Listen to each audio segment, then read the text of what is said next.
ഞാൻ ഇന്ന് ഇവിടെ ഈ രാസയുടെ പരിപാടിയിൽ എത്താനുള്ളൊരു ഒരു നിയോഗം, അത് എന്നെ നയിക്കുന്ന മുരുകഭഗവാന്റെയും എൻ്റെ ദളപതിയായ മുരുകഭഗവാന്റെയും ഗുരു പത്മസംഭവയുടെ അനുഗ്രഹം കൊണ്ട് മാത്രമാണെന്ന് ഞാൻ വിചാരിക്കുന്നത്.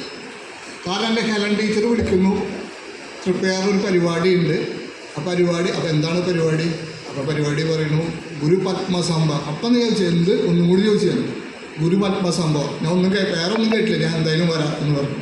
കാരണം ഗുരു പത്മസംഭവ എൻ്റെ യാത്രയിൽ പലപ്പോഴും എനിക്ക് വഴി കാണിച്ചു തന്ന ഒരു മഹാഗുരുവാണ്. എൻ്റെ ഒരു യാത്രകളിൽ ഞാൻ ഒരുപാട് യാത്രകൾ ചൈനീസ് ടിബറ്റൻ സൈഡുകളിലേക്ക് നടത്തിയിട്ടുണ്ട്. അവിടുന്ന് മുരുകവാൻ്റെ അനുഗ്രഹത്താൽ ഒരുപാട് അറിവുകളും ജ്ഞാനങ്ങളും നിഗൂഢ രഹസ്യങ്ങളും കിട്ടിയിട്ടുണ്ട്. ആ യാത്രയിലെല്ലാവരുടെയും എനിക്ക് വഴി കാണിച്ചു തന്ന ഒരു ദീപമായിട്ട് എൻ്റെ മുമ്പിൽ പ്രത്യക്ഷപ്പെട്ട ആളാണ് ഗുരു പത്മസംഭവം. ആ യാത്രയുടെ ചില ഏടുകൾ മാത്രം ഞാനിവിടെ നിങ്ങളുടെ മുമ്പിൽ അവതരിപ്പിക്കാം എന്ന് മാത്രമാണ് ഞാൻ വിചാരിക്കുന്നത്. കാരണം ഇന്ത്യ, ഭാരതവും ചൈനയും തമ്മിലുള്ള ആത്മീയ കൊടുക്കൽ വാങ്ങലുകൾ ഒരുപാട് നൂറ്റാണ്ടുകളായി സഹസ്രാബ്ദങ്ങളായിട്ട് നിലനിൽക്കുന്നതാണ്. അതിൽ പ്രധാന കണ്ണികളാണ് ഗുരു ഭോഗർനാഥർ സിദ്ധർ, പഴനിമലയിലും മുരുകന്റെ വിഗ്രഹം വെച്ച ഭോഗർനാഥർ സിദ്ധർ. കാരണം അദ്ദേഹം ഒരുപാട് വട്ടം ചൈനയിലേക്ക് യാത്ര ചെയ്തിട്ടുണ്ട്. അദ്ദേഹത്തിന് ഗുരു കാലങ്കിനാഥർ സിദ്ധർ ചൈനയിലാണ് സമാധിയായത്. അദ്ദേഹത്തിൻ്റെ ശിഷ്യനായ പുലിപ്പാണി സിദ്ധർ ചൈനയിൽ നിന്ന് വന്ന ആളാണ്. ഇദ്ദേഹം ഗുരു ഭോഗനാഥർ സിദ്ധർ തന്നെ പലപ്പോഴും ചൈനയിൽ പോയിട്ട് അവിടുത്തെ ജനങ്ങൾക്ക് ഗൈഡ് ചെയ്തിട്ട് ഒരു വട്ടം അദ്ദേഹം അവിടുത്തെ ഒരു ശരീരത്തിൽ പ്രവർത്തിക്കുകയുണ്ടായി. ആ ശരീരത്തിൻ്റെ പേരാണ് ലാവോട്സ്. അദ്ദേഹം ഒരു മതം സ്ഥാപിച്ചു, താവോയിസം. ഒരു പുസ്തകവും എഴുതി, താവോ തേച്ച്. അത് ഒരു ഭാരതീയ കൊടുക്കലുകളായിരുന്നു ചൈനീസ് ആൾക്കാർക്ക്. അതേമാതിരി ചൈനയിൽ നിന്നുള്ള ജ്ഞാനം തിരിച്ച് ഇവിടെ കൊണ്ടുവന്ന് അതിലത്തെ ഒരു നവപാഷാണത്തിലെ ചില കെമിക്കലുകൾ ചൈനീസ് കെമിക്കലുകളാണ്. അതുപയോഗിച്ചിട്ടാണ് മുരുകവാൻ്റെ വിഗ്രഹം ഉണ്ടാക്കിയിരിക്കുന്നത്. അത്രയും ഒരു കൊടുക്കൽ വാങ്ങൽ വഴികൾ ഇന്ത്യ ടിബത്ത് സൈഡിൽ കൂടി ഒരു ആത്മീയ പാത വളരെ ശക്തമായി തന്നെ കാലങ്ങളായി സഹസ്രാബ്ദങ്ങളായിട്ടുണ്ടായിരുന്നു. ആ വഴിയിലുള്ള ടിബറ്റൻ ബുദ്ധിസത്തിൻ്റെ മഹാഗുരുവാണ് ഗുരു പത്മസംഭവം. ഒരു വട്ടം ഭഗവാന്റെ ഡയറക്ഷനിൽ സൂര്യസംഹാര ദിവസം ഞാൻ ഭൂട്ടാനിലേക്ക് യാത്ര ചെയ്തു. മുരുകവാൻ്റെ ഡയറക്ഷനിൽ ഭൂട്ടാനിൽ പോവുക. ടൈഗർ നെസ്റ്റ് എന്നൊരു മലയുടെ മുകളിൽ പോയി മുരുകവാനെ പ്രാർത്ഥിക്കണം, ഗുരുവിനെ പ്രാർത്ഥിക്കണം എന്ന് പറഞ്ഞ് ഞാൻ യാത്ര പുറപ്പെട്ടു ഭൂട്ടാനിലേക്ക്. ഭൂട്ടാനിലേക്ക് പോകുമ്പോൾ നമ്മൾ രണ്ട് വഴി പോകണമെന്ന്, റോഡ് വഴി പോവാം, അല്ലെങ്കിൽ നമ്മൾ കൽക്കട്ടയിൽ പോയിട്ട് ഭൂട്ടാൻ എയർവേസിൻ്റെ ഫ്ലൈറ്റിൽ അവിടേക്ക് പോകാൻ പറ്റും.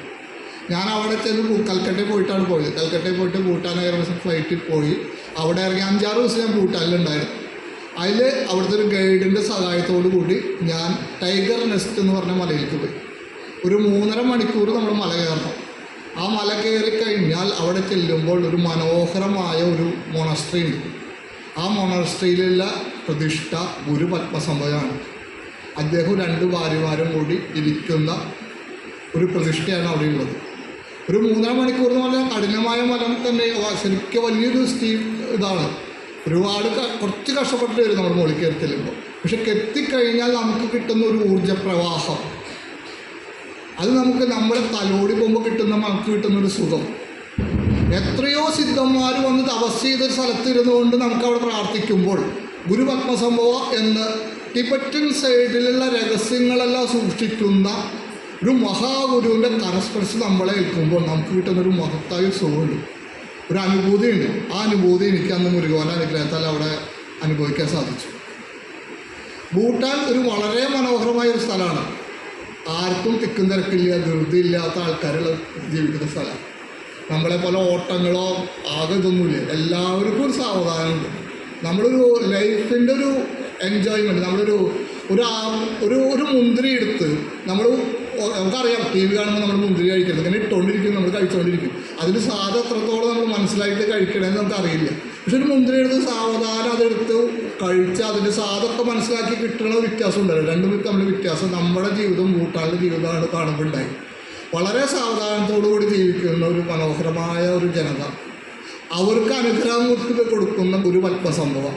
അവിടുത്തെ എല്ലാ മൊണാസ്ട്രിയിലും 24 മണിക്കൂറും മന്ത്രോച്ചാരണം ഇങ്ങനെ കണ്ടിന്യൂസ് ആയിട്ട് നടക്കും. ഞാൻ ഒരുപാട് സ്ഥലങ്ങളിലേക്ക് പോയി. അപ്പോൾ ഞാൻ ഗൈഡിനോട് ചോദിച്ചു, എന്തുകൊണ്ട് 24 മണിക്കൂറിൽ മന്ത്രോച്ചാരണം നടക്കുന്നു? കാരണം ഇത് കണ്ടിന്യൂസ് ആയിട്ട് കാണുന്നുണ്ടല്ലോ എല്ലാവരും. അപ്പോൾ അദ്ദേഹം ഒരു ഉത്തരം പറഞ്ഞു. അതെനിക്ക് ഭയങ്കര ഇഷ്ടമായി പോയി.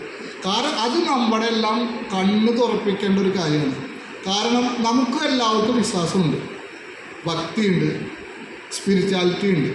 അത് നമ്മൾ അമ്പലങ്ങളിലേക്ക് പോകും, വഴിപാട് കഴിക്കും, എല്ലാം ചെയ്യും. പക്ഷെ ഒരാൾ 5 പേരെ മുമ്പിൽ നമ്മുടെ മുമ്പിൽ ഒന്ന് ചോദിക്കുകയാണ്, നീ ഭക്തനാണോ എന്ന് ചോദിച്ചു കഴിഞ്ഞാൽ അപ്പം നമ്മൾ പലരും ഒന്ന് പതറും. എന്നിട്ട് പറയും, അല്ല ഞാൻ ഒരു ശക്തിയിൽ വിശ്വസിക്കുന്നുണ്ട്, ഒരു ശക്തി ഉണ്ടല്ലോ പ്രപഞ്ചത്തെ നിയന്ത്രിക്കണത്, അല്ലാണ്ട് വേറെ ഒന്നുമില്ല. നമുക്ക് ഉള്ളു തുറന്ന് ഞാൻ ഇന്ന ദൈവത്തിനെ വിശ്വസിക്കുന്നു, ഇതെൻ്റെ വിശ്വാസമാണ്, ഞാൻ അതിൽ സന്തോഷപ്പെടണമെന്ന് പറയാനുള്ളൊരു ചങ്കൂറ്റം പലരും കാണിക്കാറില്ല. പക്ഷെ അദ്ദേഹത്തിൻ്റെ അന്നത്തെ ഉത്തരത്തിൽ എനിക്കത് ഭയങ്കരമായിട്ട് ബോധ്യപ്പെട്ടു. ആളെന്നോട് പറഞ്ഞ ഉത്തരം, ഭൂട്ടാനൊന്നും ഞങ്ങളുടെ രാജ്യത്തിന് സേനയില്ല, വളരെ ചെറിയ രാജ്യമാണ്. ഞങ്ങളുടെ ചുറ്റുള്ള രാജ്യങ്ങളാണല്ലോ ചൈന, ഇന്ത്യ പോലത്തെ വലിയ രാജ്യങ്ങളാണ്. പക്ഷെ ഞങ്ങളുടെ അതിർത്തിയിലൊരു പ്രശ്നമില്ലാതിരിക്കാൻ കാരണം ഞങ്ങളുടെ ഈ ഭക്തിയാണ്. ഞങ്ങൾ 24 മണിക്കൂർ ജപിക്കുന്ന ഈ മന്ത്രത്തിൻ്റെ എനർജിയാണ് ഞങ്ങളെ പ്രൊട്ടക്റ്റ് ചെയ്യണത്. അത് ഒരു രാജ്യത്തിൻ്റെ അതിർത്തിനെ കാക്കാനൊരു മന്ത്രത്തിന് കഴിവുണ്ട് എന്ന് അവിടുത്തെ ജനത വിശ്വസിക്കുന്നിടത്തോളം കാലം അവരുടെ ആത്മാർത്ഥത, അവരുടെ ഭക്തി, അവരുടെ തേജസ് ഉയർന്നുകൊണ്ടേയിരിക്കും. അതുകൊണ്ടാണ് നമ്മളെ അവിടെ സംസാരിക്കണമെങ്കിൽ നമ്മുടെ ഭക്തിയോ നമ്മുടെ സ്നേഹമോ നമ്മുടെ വിശ്വാസത്തെ ആരുടെ മുമ്പിലും ചങ്കൂറ്റത്തോട് പറയാനുള്ളൊരു കഴിവ് ഉറപ്പുണ്ടെങ്കിൽ നമ്മുടെ ആ ഓറ നമുക്കും വികസിച്ചുകൊണ്ടിരിക്കും. രണ്ടാമത് ഞാൻ ആ യാത്ര പോയത് സിക്കിമിലേക്ക് പോയിട്ടുണ്ടായിരുന്നു. സിക്കിമിൽ ഗാങ്ടോക്ക് എന്ന് പറഞ്ഞ സ്ഥലം, അവിടെയാണ് വടക്ക് കിഴക്കേ മൂല ഇന്ത്യയുടെ.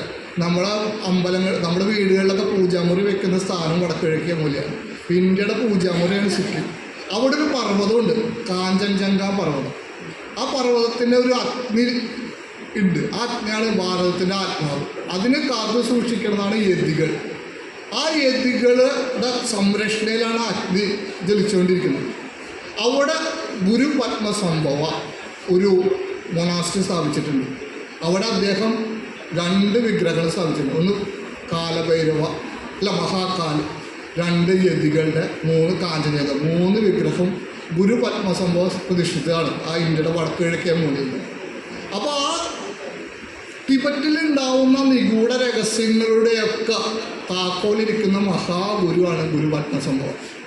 അദ്ദേഹം ഇന്ത്യയിലും ചൈനയിലും ഒരുപാട് കാര്യങ്ങളിൽ കറക്റ്റായിട്ട് കാര്യങ്ങൾ മനസ്സിലാക്കി ചെയ്തിട്ടുള്ളതാണ്. എൻ്റെ യാത്രയിൽ ഗുരു പത്മസംഭവമായിട്ട് അദ്ദേഹത്തിൻ്റെ പാദത്തിൽ വീണ്ടും നമസ്കരിച്ച പല സന്ദർഭങ്ങളിൽ 2 സന്ദർഭമാണ് ഞാനിവിടെ പറഞ്ഞത്. ഈ ഗാങ്ടോക്കിലൊരു പ്രത്യേകതയുണ്ട്. നമ്മൾ നേതാജി സുഭാഷ് ചന്ദ്രബോസ്, അദ്ദേഹത്തിൻ്റെ മരണത്തെക്കുറിച്ച് ഒരുപാട് നിഗൂഢതകളുണ്ട്. പക്ഷെ ഞാൻ വിശ്വസിക്കുന്നത് അദ്ദേഹം മരിച്ചിട്ടില്ല. അദ്ദേഹം അനന്തര ഡൈമെൻഷനിലേക്ക് പോയിരിക്കുകയാണ്. കാരണം യതികളായിട്ടൊരു ബന്ധമുണ്ട്. അതുകൊണ്ടാണ് അദ്ദേഹത്തിന് ഈ വേറെ ആ ഒരു വഴിയിൽ സഞ്ചരിക്കാൻ പറ്റുന്നത്. അതിനൊരു ഉദാഹരണമുണ്ട്. ഒരു ആർമിക്കാർ നടത്തുന്ന ഒരു അമ്പലമുണ്ട് അവിടെ. ഒരു പട്ടാളക്കാരൻ 1962 മരിക്കുന്നു. അത് എനിക്ക് തോന്നുന്നു അദ്ദേഹത്തിൻ്റെ ചാനലിൽ അത് പുറത്ത് വന്നിട്ടുണ്ടായിരുന്നു. ചാനൽ അദ്ദേഹം മരിച്ചു കഴിഞ്ഞിട്ട് അദ്ദേഹം പട്ടാളത്തിൽ നിന്ന് ഓടിപ്പോയി എന്നുള്ളൊരു കഥകൾ വരുന്നു. 3-ാം ദിവസം ഒരു പട്ടാളക്കാരന് അദ്ദേഹം സ്വപ്നത്തിൽ ഒന്ന് പറയുന്നു, ഇന്ന സ്ഥലത്ത് എൻ്റെ ബോഡി ഉണ്ട്, നിങ്ങൾ അവിടെ ഒന്ന് നോക്കിയാൽ കാണാം.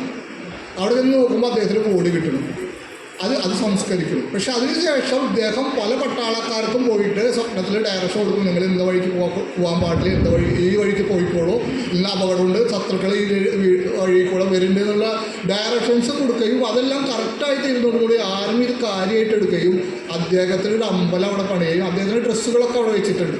അദ്ദേഹത്തിന് പ്രമോഷൻ കൊടുക്കണു, ശമ്പളം കൊടുക്കണു, ഇപ്പോൾ എല്ലാം നടക്കണം. ഇന്ത്യൻ ഗവൺമെൻറ് ചെയ്യട്ടെ, ഇന്ത്യൻ ആർമി. എങ്ങനെ അദ്ദേഹത്തിന് അത് കിട്ടിയെന്ന് വെച്ചാൽ അദ്ദേഹം ഈ യതികളായിട്ടും ഗുരു പത്മസംഭവമായിട്ടും കണക്റ്റഡായി.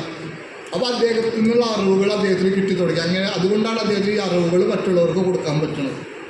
അപ്പോൾ ഇത്തരം യാത്രകളും ഇത്തരം കാര്യങ്ങളും എൻ്റെ യാത്രകളിൽ നടത്തിയ കുറേ കിട്ടിയ അറിവുകളിലും പ്രത്യേകിച്ച് ഇനിയുള്ളൊരു കാലത്ത് നമ്മളിപ്പോൾ മുരുകവാന്, ഞാനൊരു മുരുക ഭക്തനാണ്, മുരുകവാൻ്റെ ഡയറക്ഷനിൽ സഞ്ചരിക്കുന്ന ഒരാളാണ്.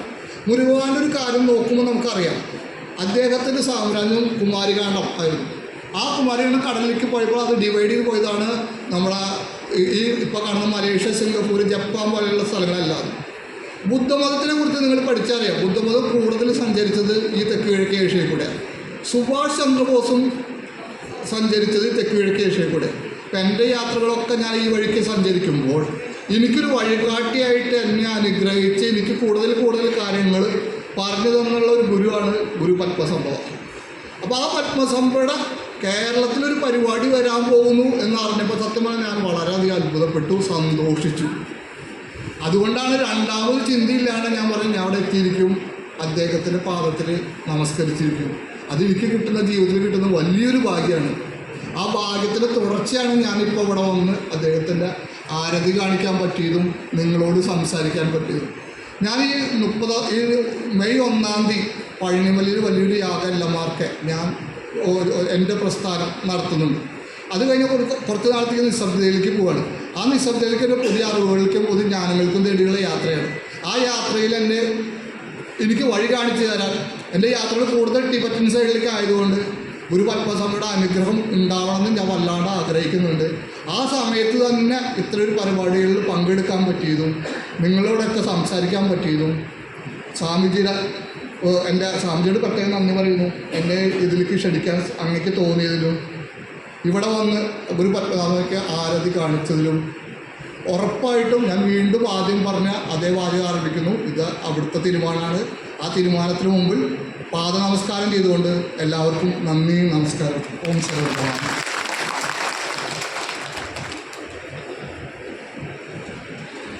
വളരെ നന്ദി പൂർവ്വം സാർ. ഞങ്ങൾ 10